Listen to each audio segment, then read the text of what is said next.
Manipal hospital Baner येथील डॉक्टरांनी इंटेस्टायनल मॅलरोटेशन with midgut व्हॉल्व्ह्युल्स या दुर्मिळ आणि जन्मजात आतड्यांच्या गंभीर आजाराने ग्रस्त असलेल्या केवळ 3 दिवसांच्या नवजात बाळावर यशस्वी उपचार केले। हा आजार वेळेत उपचार न झाल्यास काही तासांत जीवघेणा ठरू शकतो। लक्षणांची लवकर ओळख, तातडीची तपासणी आणि योग्य वेळी करण्यात आलेली शस्त्रक्रिया यामुळे बाळाचे प्राण वाचवणे शक्य झाले। हे बाळ मणिपाल हॉस्पिटल बाणेर येथेच जन्माला आले होते आणि सुरुवातीला त्याची प्रकृती स्थिर होती। मात्र दुसऱ्या दिवशी बाळाला दूध पिण्यात अडचण येऊ लागली आणि प्रत्येक फीडनंतर उलट्या होऊ लागल्या। ही धोक्याची चिन्हे ओळखताच बालरोग तज्ज्ञांच्या पथकाने तातडीने सखोल तपासण्या सुरू केल्या। या प्रकरणाबाबत माहिती देताना डॉक्टर परितोषा दलाल, सल्लागार बालरोग व नवजात शल्यचिकित्सक म्हणाल्या, ही अवस्था म्हणजे शस्त्रक्रियेची तातडीची गरज असलेली आपत्कालीन परिस्थिती आहे।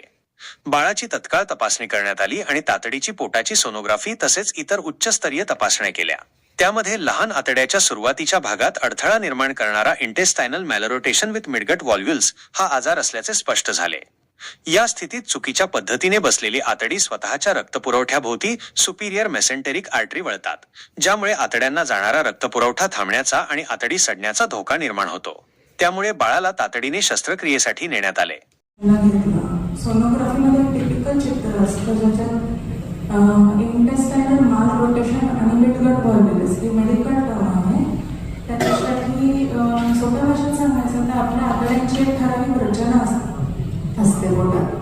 ती जर का बिघडली तर कधी कधी ती आतडी स्वतः होते ट्विस्ट होतात। जेव्हा ती ट्विस्ट होतात तेव्हा ते स्वतःचाच रक्तप्रवाह बंद करून टाकतात आणि हा जो मेन ब्लड सप्लाय असतो तो ऑलमोस्ट 2/3 म्हणजे 75% ऑफ इंटेस्टाईन मग त्याच्या छोट्या आतडा मोठ्या आतडा या सगळ्याला अफेक्ट करतो।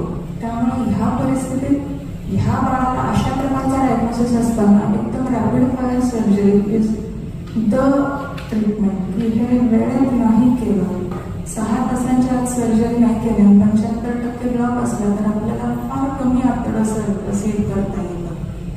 कधी कधी असं तरी पूर्ण ब्लॉक असेल त्याला 2-3 पीळ पडले समजा आत, तर आपण कितीही लवकर सर्जरी केली तरी पूर्ण आतडं काळं पडलेलं असतं, गँग्रीन झालेलं असतं। अशा परिस्थितीत आपल्याला बाळाचे प्राण म्हणजे थोडक्यात आतडं वाचवता आलं नाही तर त्याला कधीच दूध आणि अन्न आपल्याला देता येत नाही, त्यामुळे हे जीवघेणं होतं आणि बाळाचे प्राण कधी कधी अनफॉर्च्युनेटली वाचवता येत नाही।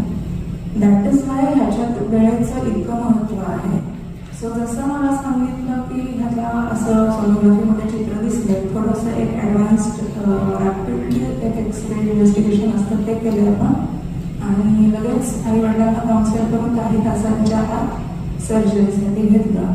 सर्जरीच्या दरम्यान त्याच्या सगळा पीळ पडलेला होता आतड्यांमधला तो सरळ केला। वेळेवरही सर्जरी केल्यामुळे पूर्ण आतड्यातलं ब्लड सप्लाय सुरळीत करता आला, त्यामुळे आतड्यावर काहीही परिणाम आढळला नाही आणि पूर्ण आतडं सेफ करता आलं।